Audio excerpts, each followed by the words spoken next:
আগরতলার আখাউড়া রোডে নবরূপে আগরতলা পৌর নিগমের ৩৫ নং ওয়ার্ড অফিসের দ্বারুদ্ঘাটন ও রবিদাসপাড়া আবাসনের উন্নতমূলক প্রকল্পের ফলক উন্মোচন করলেন আগরতলা পৌর নিগমের মেয়র দীপক মজুমদার। সাথে উপস্থিত ছিলেন রামনগরের বিধায়ক সুরজিৎ দত্ত এবং পৌর নিগমের commissioner Shailesh Kumar Yadav, deputy mayor Monika Dasdutta, corporator Ratna Dutta সহ অন্যান্যরা।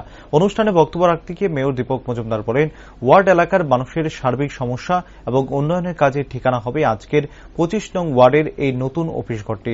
আগরতলা শহরকে সাজানোর জন্য কর্পোরেটরদের ভূমিকা অপরিসীম। সকলের সহযোগিতায় আগরতলা শহরকে নতুনভাবে সাজানোর চেষ্টা করা হচ্ছে বলে জানান মেয়র। আমার ব্যক্তিগত এবং আগরতলা পৌর নিগমের পক্ষ থেকে অনেক অনেক শুভেচ্ছা এবং ধন্যবাদ। আজকের এই দুটি কর্মসূচি, প্রথম যেটা ৩৫ নম্বর ওয়ার্ডের ওয়ার্ড অফিস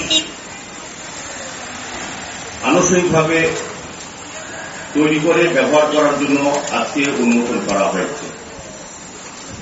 অত্যন্ত গুরুত্বপূর্ণ এই ওয়ার্ড অফিসের মাধ্যমে এই ওয়ার্ডের যাবতীয় কাজকর্ম, যাবতীয় সমস্যা, যাবতীয় চাহিদা এই এলাকার যারা বসবাস করেন এই ওয়ার্ড অন্তর্গত, তাদের সমস্ত সমাধান আমাদের এখানে বসে কাজ করা হবে। এবং আগরতলা শহরকে সাজানোর জন্য ৩৫ নম্বর ওয়ার্ডে যিনি কর্পোরেটর উনিও তো অংশগ্রহণ করে থাকেন।